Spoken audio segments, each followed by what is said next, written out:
Bienvenidas a la radio. Bienvenidos al encuentro. Bienvenidos a este espacio lleno de muchas verdades y de cuentos. Si parece que me escuchas y yo que hablo como loco, por lo menos canalizo con aciertos y equivoco. 1000 personas voy a invitar, un micrófono entre medio y nos pondremos a chamullar.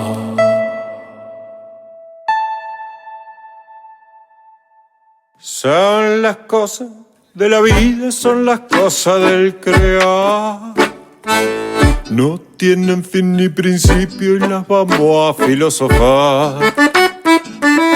Salimos por todos lados, si nos quieres escuchar, nos buscas con tu aparato y también nos podés googlear. Y ahí nos vamos a adentrar en una charla de un ratín sobre las cosas del crear.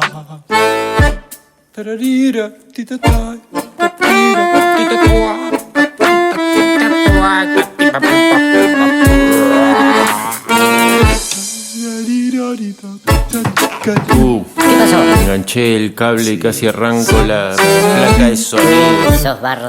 Dale, ponete la pila. Bienvenidas, bienvenidos y bienvenides al episodio número 94 de Las Cosas del Crear. Episodio que será estrenado el día lunes 13 de noviembre del año 2023 a las 19 horas. por la radio de la plataforma de contenidos www.comechingones.com.ar y por el 89.7 MHz en la zona de Villa de las Rosas.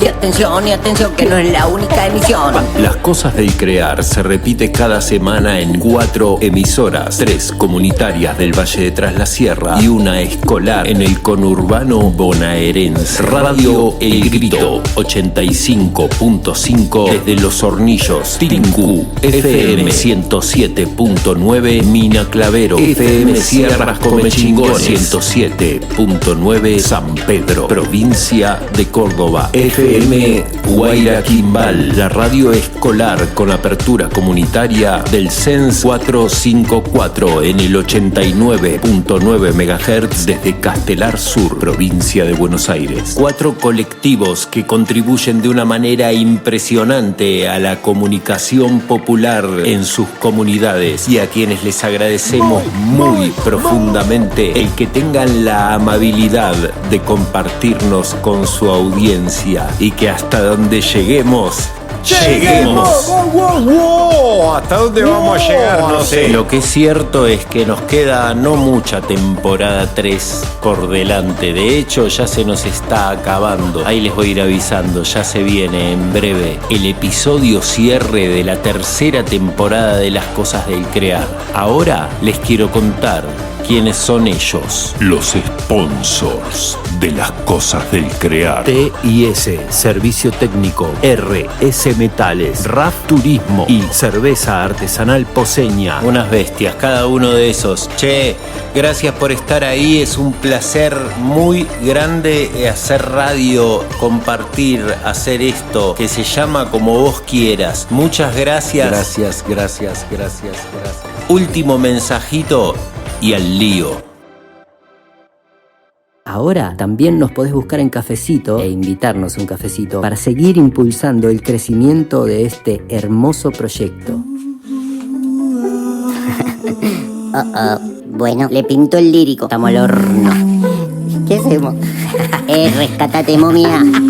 Hijo, no podés decirle. Pará, se puede calentar. ¡Vieja! Estoy contento. Bueno.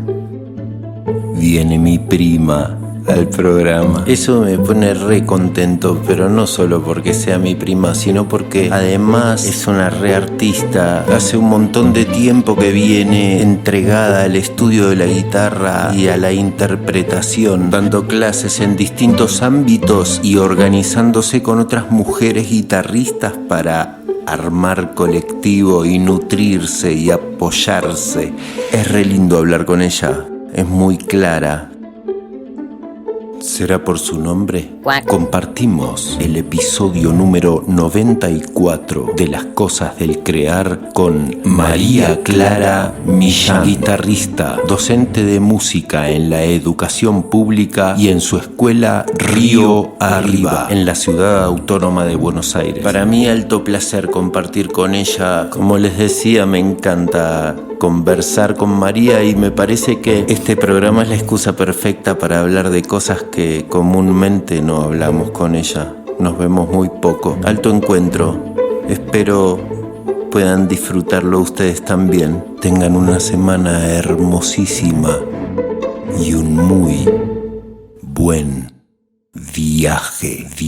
Gracias, gracias.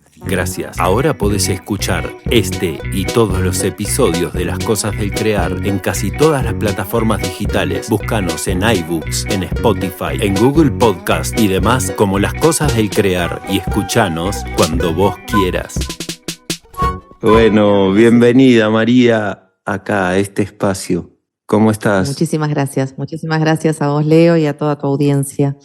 Muy bien, por suerte muy contenta.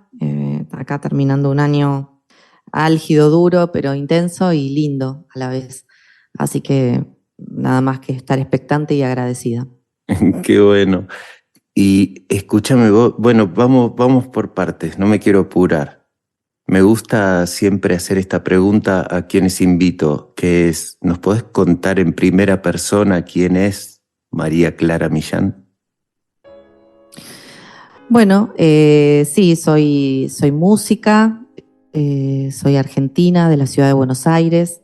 Tengo 53 años, vengo de una familia, digamos, de clase media, citadina, pero con una gran raíz en el conurbano bonaerense, afectiva, sobre todo. Tengo una vida donde intenté de muchas maneras acercarme a hacer y a comunicar aquello que desde la sensibilidad me representa, digamos, con mis luces y sombras, digamos, ¿no? Con lo que tengo y con lo que me falta, pero siempre que sea por el camino de la expresión. Desde chica, y que un poco también hoy me sucede que siempre he tenido como condiciones medio dadas, ¿no? Para todo lo que es como la interpretación racional de aquellos actos de la comunicación, ¿no? Soy docente, y esto creo que se nota también muchas veces cuando hablo. Eso pensaba. Claro, y creo que eso es una cosa que es eso, una condición, ¿no? Pero después uno, sobre todo a esta altura de la tournée, para mí, de los 50 años, ¿no? De todo este recorrido, ¿no? Uno se va dando cuenta que esas condiciones están ahí como quien tiene un músculo que lo usa o no lo usa. Lógico. Y la verdad es que he decidido sin querer, quizás mucho tiempo, sin hacerlo consciente más que sin querer, sería eso.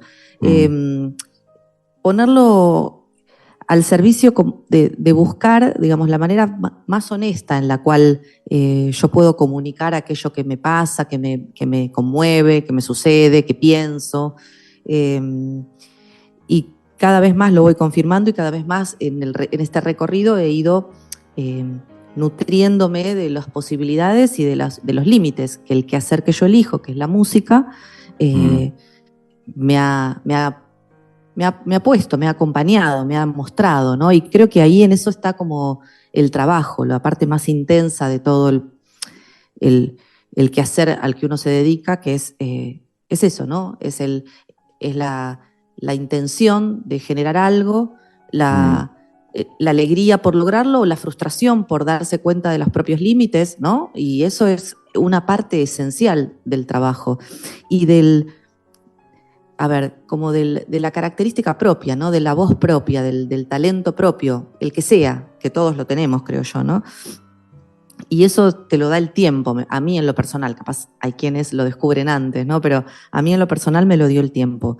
Yo me elegí dedicar en principio a una carrera universitaria en mi juventud, en mis 18, 19 años. Después vi que por el lado de la reflexión no me quería quedar nada más y que quería hacer algo desde lo expresivo. Entonces, bueno, acompañé esa iniciación de estudiar música con la decisión de hacer una carrera formal en la música y estudié en la Escuela de Música Popular de Avellaneda. Después tuve crisis alrededor del rol de instrumentista y sobre todo del solismo en la carrera de instrumentista, que en el caso de la guitarra, yo soy guitarrista, es un rol, una función bastante desarrollada, digamos, ¿no? Entonces uno siente que tiene un peso de los modelos históricos, ¿no? Caramba. Claro, Sí, pero lindo a su vez. Claro, claro que sí. De alguna manera también da, bueno, eso, un punto de partida, ¿no? Un piso. Quiero Claro, decir, un piso. eso, ya me entendiste, seguí vos, por favor. No, ese piso es como un gran desafío. Lo que yo sentía en esos primeros años era eso, ¿no? Que ese inicio, ese plantar desde dónde abordar la música desde la guitarra y sobre todo desde el solismo, ¿no? Que no es lo mismo que escuchaba el otro día a una colega decir, ¿no? Que no es lo mismo que el individualismo. Un instrumento como la guitarra tiene de por sí una historia, ¿no? de repertorio solista y de decir solista. Sí. Y bueno, uno puede sumarse o no a ese rol. A mí, digamos, un poco más inconscientemente en los inicios y con mayor conciencia en estos últimos tiempos, me ha gustado y me ha seducido mucho esa posibilidad, con todos sus límites también, ¿no? Digo, pero lo quise transitar, esto de buscar el repertorio y hacer música de forma solista, ¿no? Que no es que a mí no me guste tocar en grupo, me encanta, ha sido siempre como el primer... las primeras veces que empecé a tocar en público siempre fueron de la mano de algún grupo, un dúo, digamos, de la mano de alguna, digamos, núcleo colectivo, ¿no? Pero compartiendo responsabilidad y éxitos y todo, y cosecha y así. y Compartiendo. entusiasmo, ¿viste? Claro.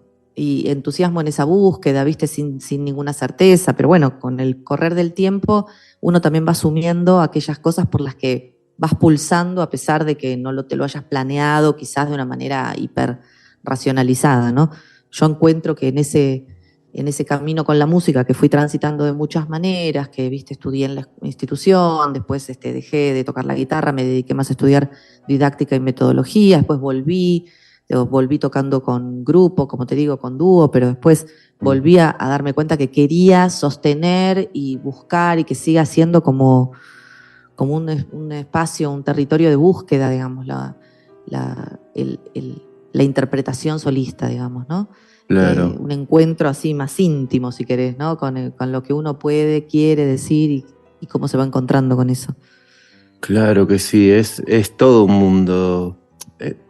No sé, se me hace que la guitarra, bueno, como cualquier instrumento, necesita de mucho estudio si uno quiere realmente llegar a matices en sonidos, a poder de verdad transmitir una emoción, ¿no? Tiene que haber una cosa de que el instrumento se vuelve en una parte tuya más. Y eso Sí, lleva mucha cantidad de horas de trabajo, ¿no? Y sí. te escucho porque te pulsa algo ahí. No, decía en eso que decís de las horas, claro, viste, uno, eso que vos decís es así y uno desarrolla como una especie de, no sería una adicción, sino como una dependencia de toda esa rutina de trabajo, porque uno también no solo va conociendo lo que puede hacer con el instrumento, sino también va conociendo su propio cuerpo, que es algo que muchas veces los instrumentistas tenemos más relegado hasta que nos cansamos o nos lastimamos o, viste, quedamos con fatiga. O las famosas tendinitis. Sí, claro, que yo ya vengo por la segunda, o sea que conozco. Entonces, el tocar, viste, la ejecución instrumental esa prolongación figurada del instrumento en el cuerpo del intérprete, hay que buscarla y hay que como que cultivarla, ¿no? Así, muy Lógico. a pesar de los desencuentros, digo. Que Claro, no siempre... dan más ganas de que suene y punto, que no duela, Claro. más vale. Sí, pero bueno, nuestro cuerpito tenemos que aprender mucho. Creo que hagamos lo que hagamos, tenemos que aprender a cuidarlo y a tratarlo bien y a entrenarlo y a estirarlo. Nos tenemos que comprometer para que sea flexible y resistente y todo eso, ¿no? Es Sí, una tal cual, realidad. sí. Sí, de una.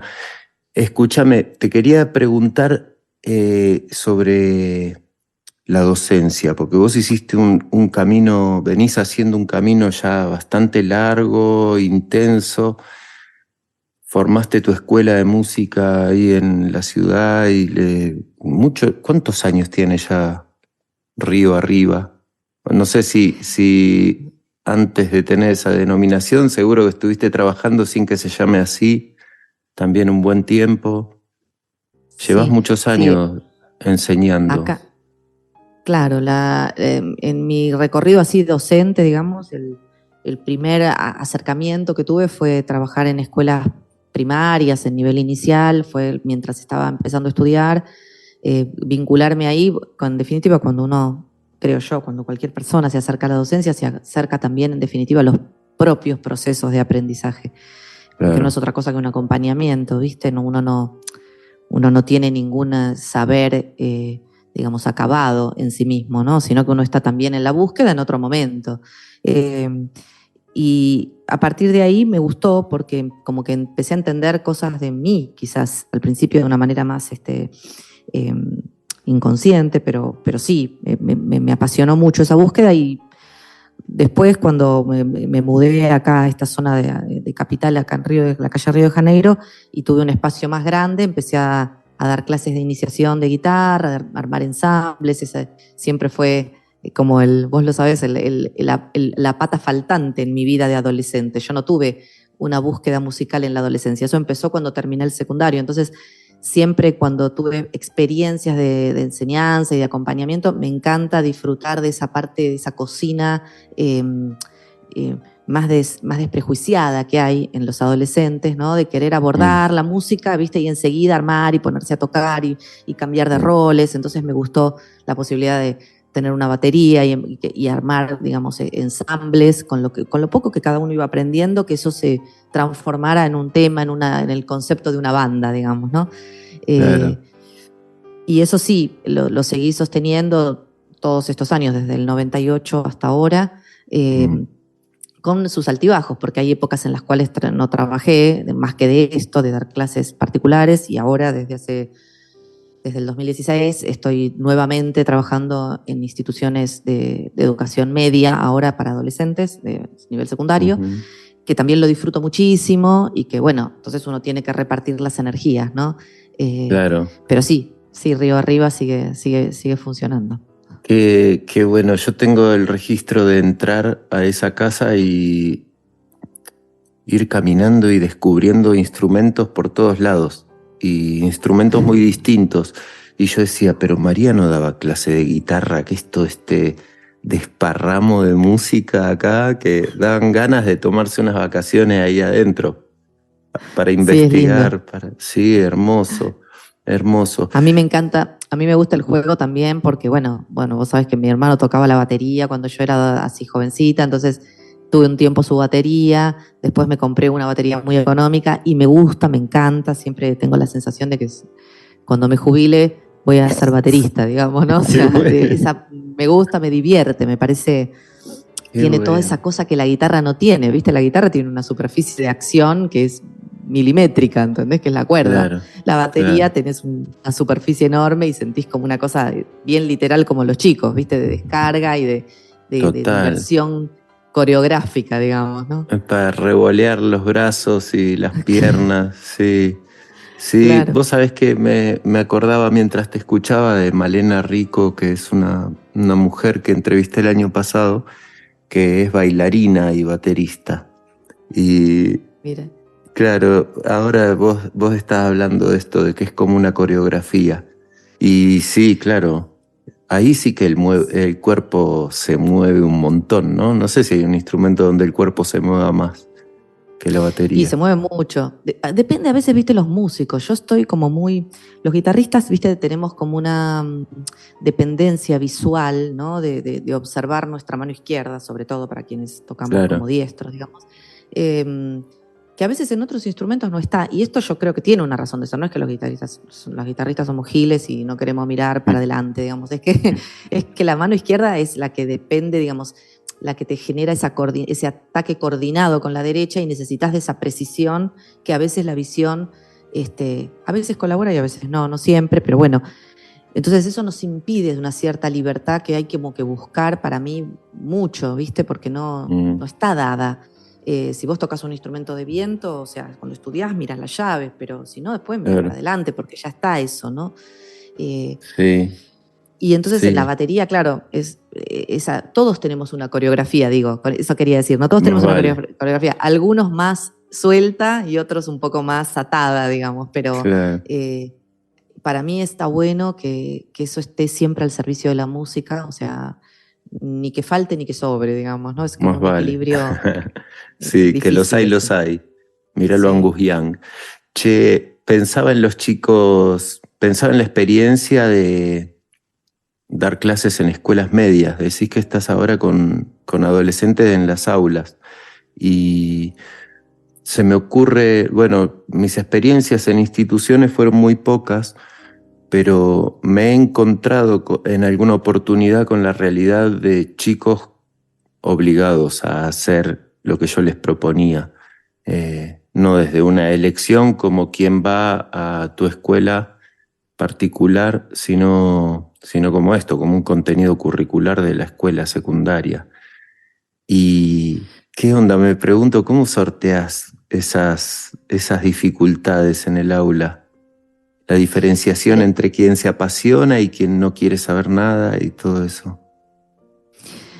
Es una muy buena pregunta y hay que reconocer dos cosas. Ahora, primero voy a reconocer lo que tiene que ver con la organización, digamos, que el Estado nos permite y la ley nos avala o nos obliga, depende del caso. Uh-huh.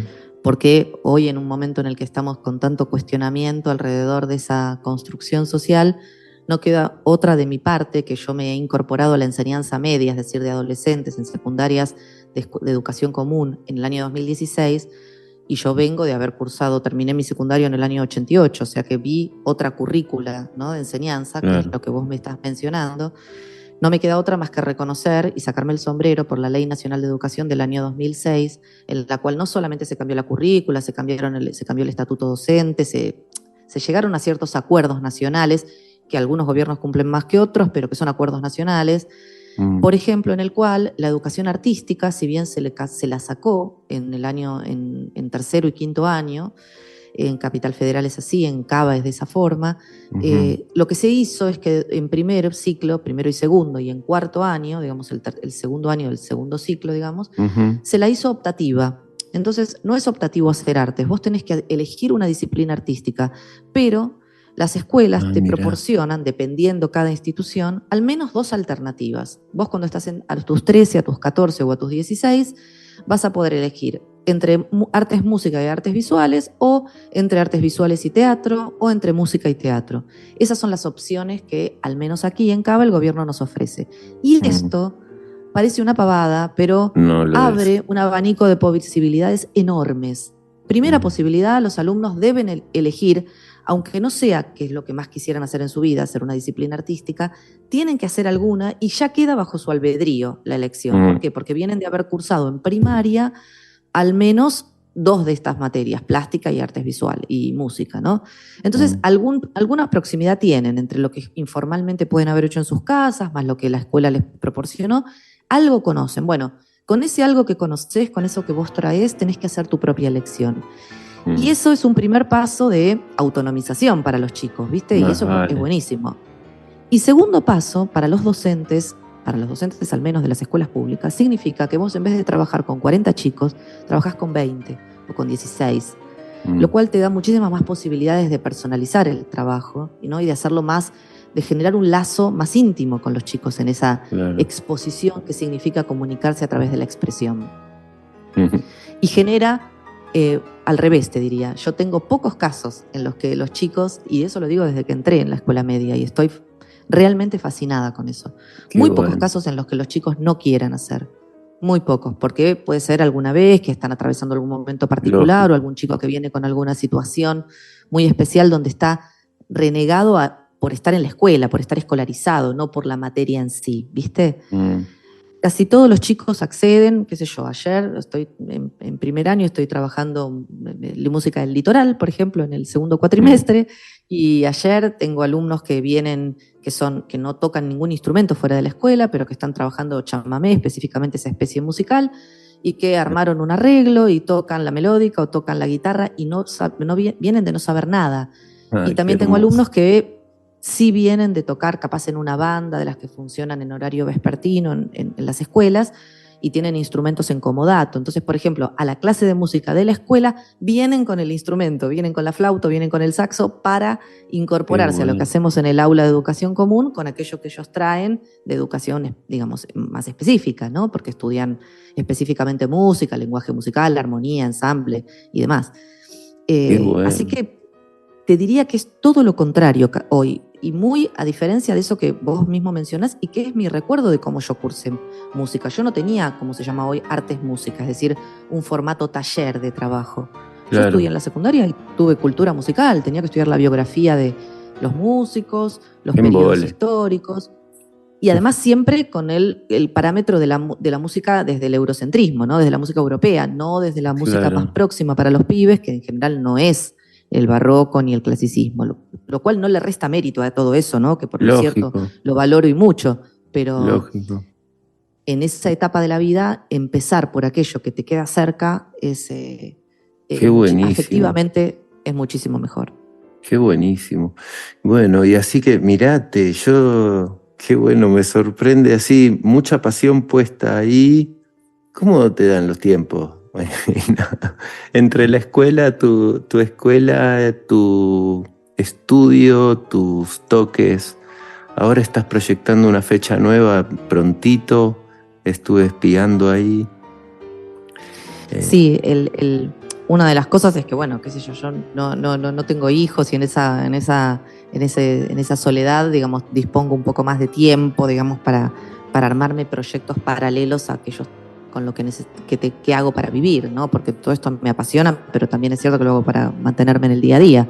Lógico. Y entonces, digamos, sí, el trabajo de aula es un trabajo que requiere mucha energía, ¿no? Uno es una especie de animador constante y mucho más cuando trabajas con el sonido, hay que ser como muy preciso cuando uno larga una consigna, un disparador movilizante, porque a la par tenés que mandar la consigna continente, porque si no se te desmadra todo y todos nos rompemos la voz y no escuchamos nada. Claro. Así que eso requiere que sea muy metódica, por ejemplo, con descansar después de la escuela, ¿viste? Tengo que dormir, o sea, tirarme media hora, 40 minutos para después poder seguir, ya sea con un alumno, ya sea tocando la guitarra, si no hay cuerpo que aguante, ¿viste? Más vale. Pero sí, he llegado como a una disciplina medio así, de asceta, ¿viste? De que, sé yo, los viernes yo trabajo mucho. Yo quería ir a escuchar a Carlos, al Negro Aguirre, que tocaba un concierto acá en el Ministerio de Ciencia y Tecnología, moderado por la palabra y la poesía de Mauricio Cartum, y la verdad es que no llegué, porque entre que descanso, tenía una clase y tenía que tocar un rato, no me daba la energía, ¿viste? Entonces, bueno, me puedo restringir en algunas cosas, pero bueno, son mis elecciones, ¿viste? O sea, Más vale. No me quejo para nada. Qué delicia. Me quedé pensando en el Negro Aguirre y Cartoon. Sí, Qué velada, era ¿no? Agua se llamaba ese concierto, era, por eso debe tener que ver en algo con lo de ciencia y tecnología, porque estaba producido por el ministerio y era un concierto gratuito, estaba re lindo, pero bueno, me di cuenta que no llegaba. Y después me pasa que si no soy una piltrafa y necesito, bueno, lo que vos decías, tengo una fecha en una semana, no puedo dármela en la pera porque si no llego. Y la idea es pasarla bien. Che, nos escuchamos una canción y seguimos enseguida. Dale. Escuchamos a María Clara Millán haciendo de Juan Falú Tafiseña. Escuchá, no queremos que YouTube nos sancione o nos corte el mambo por compartir semejante bellezura de canción, de modo que te dejamos el link en la descripción del video para que vayas a escucharla después.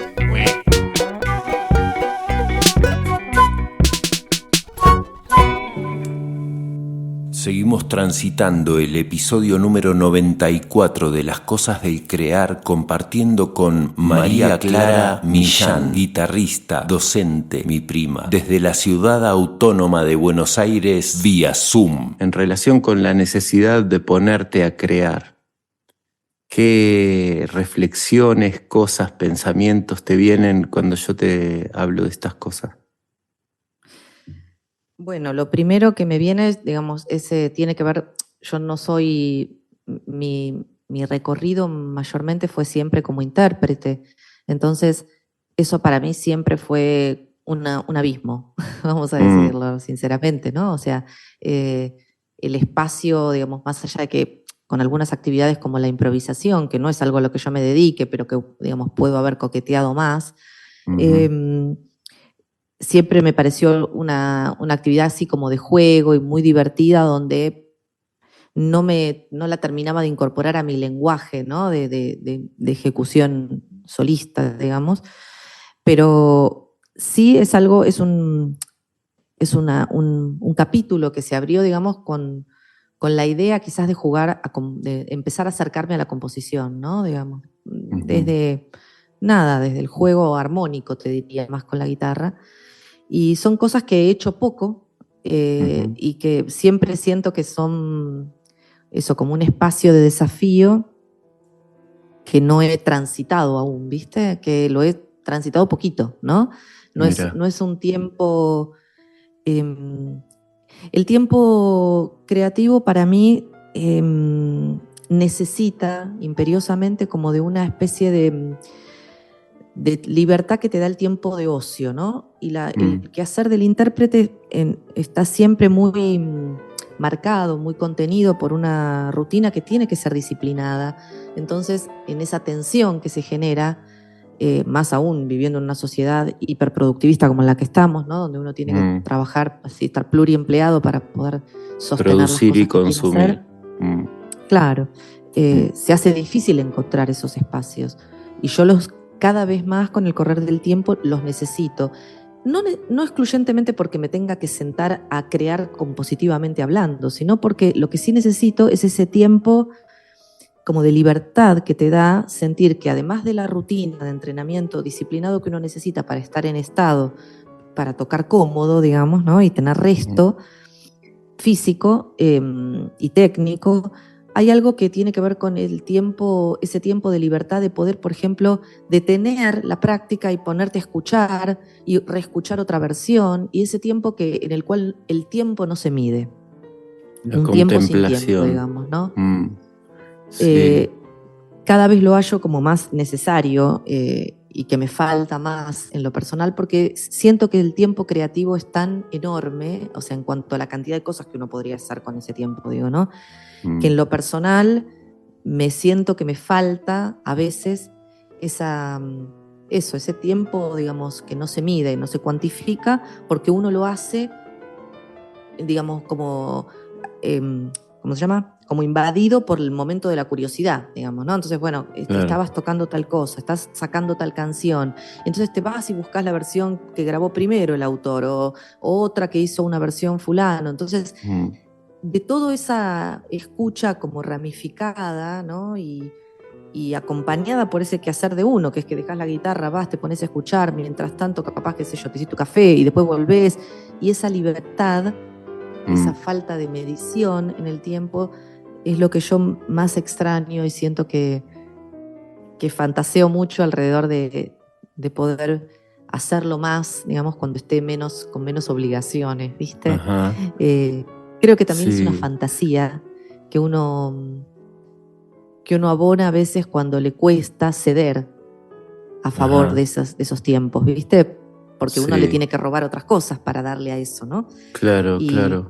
Y a veces pienso que que lo que cuesta es eso, ¿no? Como aguantarse la pérdida en otro lado para ganar en ese, ¿no? Sin duda se trata de eso, me parece. Tiempo es una variable muy, muy importante. A mí me lo trajeron ya hace un tiempo, ¿sí vale? Y me llamó la atención que vinieron como 3 o 4 personas, así pasaban las semanas y la gente que venía al programa me hablaba del tiempo, de la necesidad de tiempo. Y de este tiempo del que hablas vos. Y al mismo tiempo me vinieron un montón de cosas mientras te escuchaba. Esto que vos decís de quitarle el tiempo a otras cosas y de esa pérdida que genera ese quitar ese tiempo. Cuando yo me pongo a estudiar improvisación, encuentro que una de las reglas fundamentales es esa, aprender a dejar morir, ¿no? Porque la idea de uno se lanza y se la transforman inmediatamente y bueno, si vos te quedás aferrada a aquello, estás al horno, ¿no? Es como un estar presente y me parece que ese tiempo hay que hacérselo y que es como una...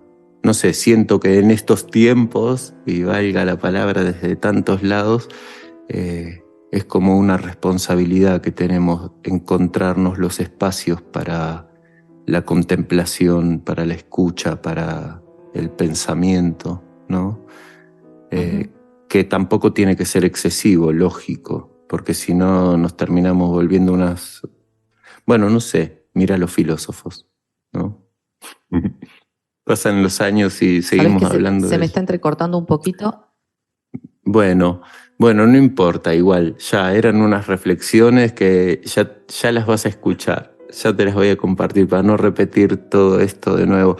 Pero otra cosa que se me venía es la creación, lo creativo y esta diferenciación que hacemos entre el componer una obra como si eso fuera lo creativo, cuando vos en realidad estás siendo súper creativa a la hora de plantear, por ejemplo, una clase en una escuela, otra clase con otro grupo, un repertorio que elegís para transmitir determinada cuestión, porque no es que vos venís a hacer la obra de cualquiera y así, como que hay toda una puesta ahí, una maduración, una selección, un trabajo intenso, ¿no? Sí, sobre todo el trabajo más intenso alrededor, para mí, en lo personal, alrededor de esa creación, alguna parte de esa creación, como vos decís, consciente dentro de una búsqueda que uno va viendo cómo es el camino que recorrió, cómo abordó esa primera clase, cómo abordó esa primera vez que tocó la obra, o lo que sea. Y hay un camino que es el de cuando eso ya empieza a como a echar sus raíces, ¿no? Y uno empieza a mirar eso que uno viene tocando, que uno viene haciendo en el tiempo, ya con una distancia, ¿no? Entonces, ahí es donde detecto, sobre todo, cómo en ese impulso creativo es tan importante como decodificar lo que sí va saliendo y aquello que todavía necesita como otra vuelta de amase, ¿viste? Entender como que, digamos, el talento personal está en seguir sosteniendo ese juego, ¿no? En que no esté acabado, en definitiva, del todo, ningún proceso. Es solamente un puente hacia otra cosa. Me queda mucho eso por esta cosa, ¿no? De pensar aquella joven de 20 años que fui, digamos, batallando contra el sentido común quizás familiar, de bueno, no, ¿para qué dedicarte excluyentemente a la música si podés estudiar otra cosa, ¿no? Bueno, ¿por qué seguimos? ¿Por qué seguí de esta manera, ¿no? ¿Por qué esa persistencia? Y creo que es por eso, ¿no? Para buscar y para confirmar a la vez que el camino no se termina nunca, que sigue siempre, que estás todo el tiempo dándole vueltas a la posibilidad de reformular, de hacer más creativo, mejor, en el sentido de más efectivo para esa intención que puede estar a veces más consciente o más inconsciente, de cómo querés comunicar. Y eso me parece que ahí está como la piedra la esmeralda perdida, quiero decir, del trabajo expresivo de cualquiera, en Claro. Digo, en lo personal y en la humanidad en general, no importa, cualquier chico que se ponga, no sé, a estudiar la pirámide de Egipto, no importa qué, digo, Claro. todo va a estar atravesado por el tiempo y por el compromiso que le des en ese tiempo a eso. Claro. Y cada vez como estoy más convencida de eso, que esa necesidad de sentir un espacio creativo en todo lo que uno hace, viene si uno le pone, vos dijiste contemplación, ¿no? De la mano de tiempos de contemplación, tiempos de pensamiento, que esa contemplación no es ausente, es una contemplación en presencia, ¿no? Total. Y yo veo cada vez, digo porque por los pibes, ¿no? Porque yo trabajo con muchos chicos, muchos. Y la verdad es que sentir esa como esa prisión que es la inmediatez, ¿no? Es muy angustiante para ellos también. Entonces Sí, claro. necesitamos como estar a la par de poder acompañarlos en que toleren la frustración y el éxito de esos trabajos, ¿no? Porque a veces también te pensás que es una cosa, la entendiste rápido, o te salió rápido, o te gustó hacerlo con rapidez, y entonces siempre sos así. No.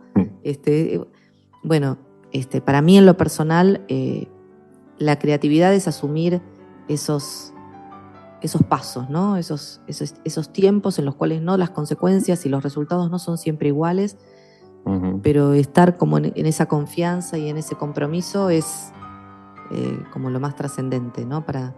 Yo siento como una deuda en lo personal con lo compositivo porque siento que de alguna manera me picó ese deseo, ¿viste? Claro. Puede no picarte, ¿no? En algún momento, y como vos bien decís, puede ser que tu creatividad esté al servicio de otras cosas, ¿no? Pero bueno, en lo personal...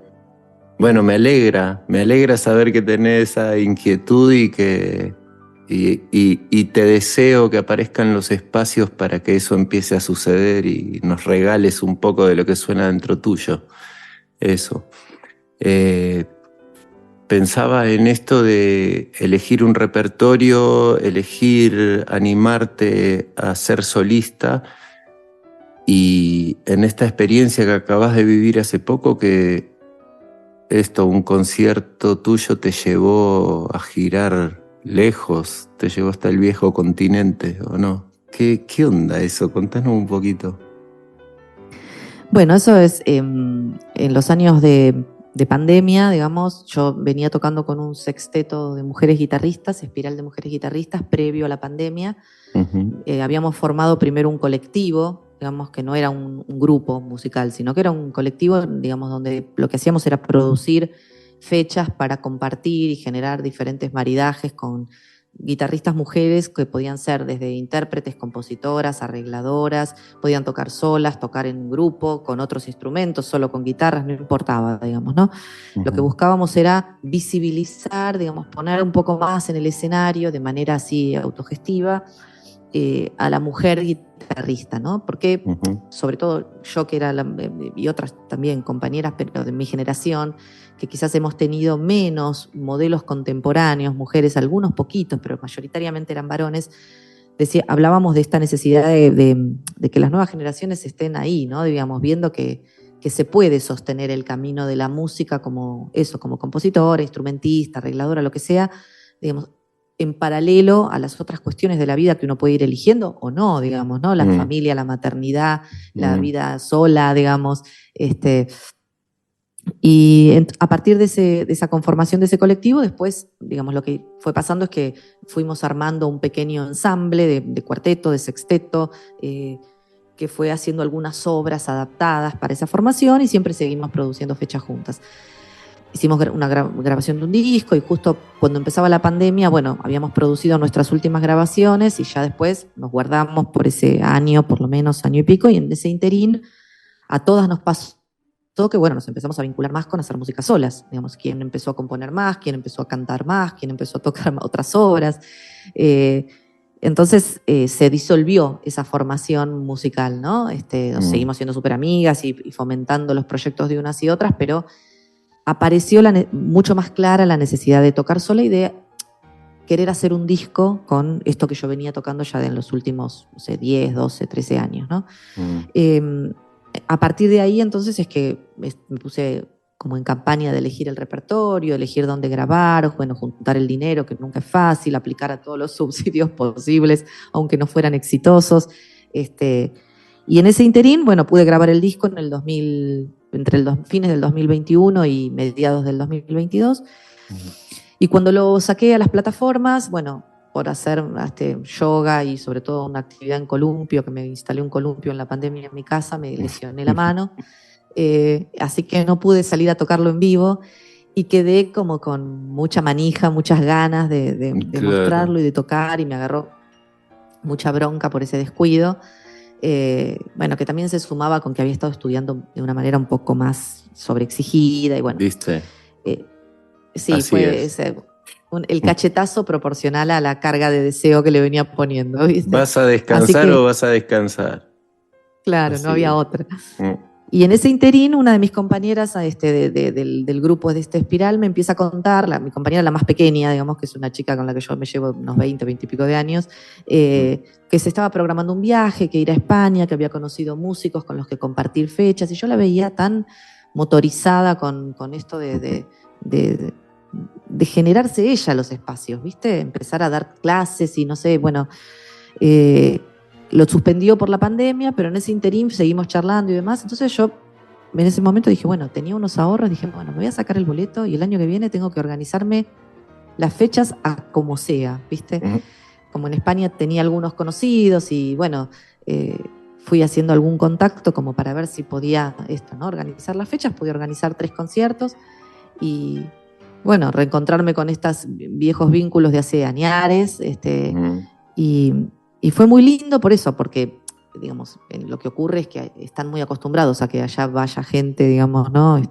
Sudaca a mostrar lo suyo, y son muy agradecidos y Les hay encanta. una cosa, bueno, sí, un reconocimiento económico, por más que no sea, digamos, que te permita, digamos, compensar todos los gastos, pero bueno, es un reconocimiento económico y uno lo agradece eso, porque acá es tan difícil, ¿no? Yo también entiendo, digamos, las dificultades, ¿no? Acá, digamos, somos muchos y hay menos presupuesto, lo cual no es que lo justifico, porque creo que invertir en la cultura es parte del concepto, ¿no? Y del echar raíces en lo... de verdad en lo nacional, ¿no? En lo nacional como la patria afectiva. Sí, también está bueno Entonces, reconocer que si sobra en un lado es porque falta en otro, ¿no?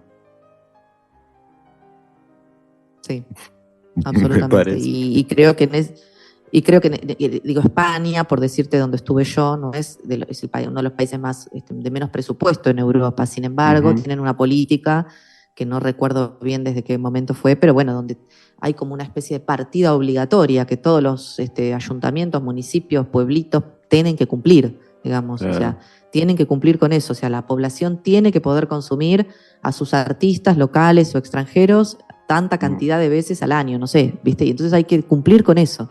Qué bueno. Porque, digamos, así como se necesita trabajar, se necesita salud, se necesita educación, también se necesita cultura, y que eso esté para todos, no para el que se puede pagar una entrada, ¿viste? Más vale.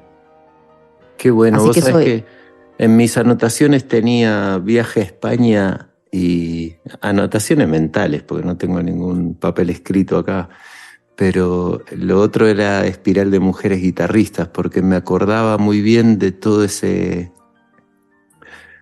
movimiento. Se me hace que fue un movimiento bien intenso de armar familia y armar equipo. Sí. Qué lindo, ¿no? Qué lindo. ¿Cómo surgió eso? Mira, yo tenía un dúo con una amiga, con cantautora y guitarrista, compositora, Agustina El Segbe. En el año 2006 armamos un dúo que se llamó Rama Negra. Permiso. Rama Negra estuvo en Cielito Lindo de los Hornillos. Vinieron a tocar acá, yo me acuerdo. Sí, gracias a vos, primo, sí. Qué lindo. Bueno, y ahora sí, hermosa experiencia. Fue en nuestros, 2008, 2009. Sí, fue preciosa experiencia, me acuerdo todo ese recorrido ahí en Tras la Sierra. Y muy agradecida a vos y a, ¿cómo se llama? Pablo, de Cielito Lindo, que fue un amor de persona, además del público, por supuesto. En ese momento Rama Negra nació en el año 2006, estuvimos tocando más o menos 3 años, o sea que eso tiene que ser en 2008-2009, donde estuvimos por ahí. Y era un grupo donde buscábamos hacer música para dúo y sobre todo el gran desafío era hacer música original. Agostina es compositora y era mayoritariamente su repertorio lo que tocábamos, pero bueno, yo ahí empecé justamente a coquetear con la composición. Bien. Un poco en esa arenga, ¿no? Y fue muy lindo, muy movilizante, de mucha intensidad ese grupo para mí. Me motivó mucho porque yo venía de terminar con un grupo con el que había tocado 4 años y que también quise mucho, entonces el entrar en ese dúo y entrar en la posibilidad de seguir sosteniendo la música de ensamble, pero a su vez la búsqueda de empezar a validar y a sacar la música solista fue algo maravilloso. Y Agostina, luego en paralelo, ella tenía su proyecto solista y sus canciones, es compositora de canciones. Donde ella participó fue en una camerata que hay acá en Buenos Aires, que sigue existiendo, que es la Camerata Argentina de Guitarras, y ahí se conoció con otras guitarristas mujeres, y con una de estas, con Ana La Rubia, tuvieron la idea de esto, de armar un grupo, digamos, donde a la vista de que en la camerata siempre eran una mujer, 2 mujeres y, no sé, 16 varones, lo que ellas empezaron a observar era, bueno, ¿qué pasa? Que, digamos, si las chicas estudian guitarra también, ¿por qué no están acá? ¿Entendés? Entonces, ahí armaron la convocatoria. Ella me llamó y me dijo, no tenés ganas de sumarte, vamos a armar fechas, es para que vos toques lo que vos tengas ganas, después compartimos alguna música en dúo, en trío, en cuarteto, lo que vayamos encontrando como posible en cada fecha. Y la verdad que fue eso, humanamente muy lindo, de mucha arenga, ¿viste? Lo sigo valorando así porque además sigo amiga de todas, nos vamos a escuchar. El colectivo Espiral, de hecho siempre lo mencionan, el otro día me hizo una nota Hugo Bursasecki, que es de Más que una radio, de Voces del Sur, y me hablaba de Espiral porque fuimos como en la idea bastante pioneras, ¿no? De hecho sacamos en ese disco que hicimos, que eran temas que grababa cada una solista, más 3 o 4 cosas que armamos en ensamble. Armamos una música de Walter Einze, que es un compositor que yo toco bastante también, que es entrerriano. La música es originalmente para cuarteto y duplicando voces, no es que hicimos ningún arreglo, ¿no?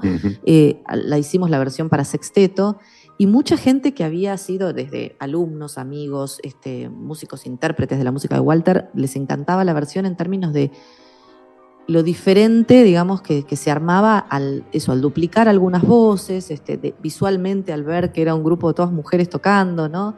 La música empezaba como a tener como otra narrativa desde ese lugar, ¿no? Claro. Me parecía que eso estaba bueno. Y si bien nunca logramos armar un ensamble en términos musicales, porque, bueno, era difícil encontrar el repertorio, porque también, digamos, requería otro tipo de trabajo, a lo mejor musical, pero siempre fuimos como muy honestas en la búsqueda que queríamos hacer música argentina, valorar mucho esto de la voz femenina en la guitarra. Así que sí fue... Y en el interín todo el crecimiento individual de cada una, qué sé yo, las que tuvieron hijos, las que encontraron otros proyectos, mudarse de ciudad. Fue hermoso. Y es. Bueno, escucha, nos metimos en el embudo ya del final. Así que tengo que pedirte todavía 2 cosas. Primero, si te queda alguna reflexión, alguna cosa que te hubiera gustado decir y no te haya preguntado. Mira, solamente que el trabajo musical, digamos, en este caso, bueno, vengo hablando del colectivo femenino, pero de cualquiera, digamos, no se termina de realizar si no hay alguien que esté del otro lado poniéndole el calor de la escucha, ¿no?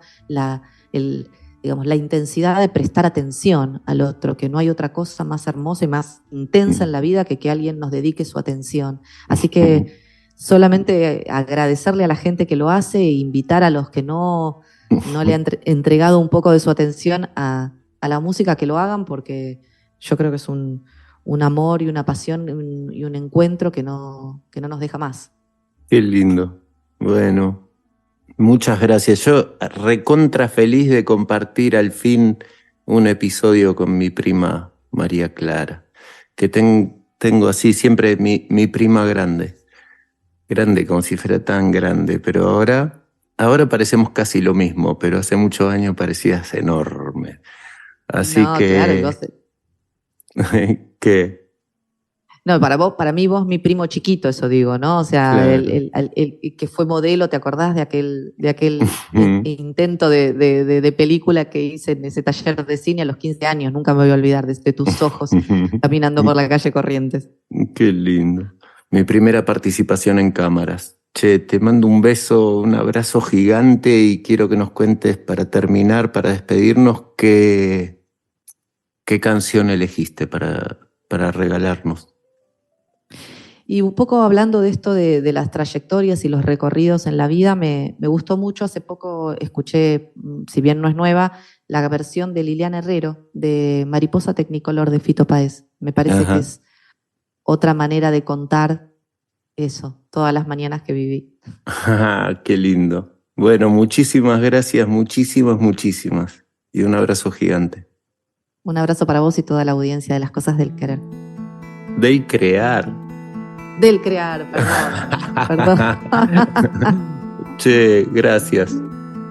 Un placer.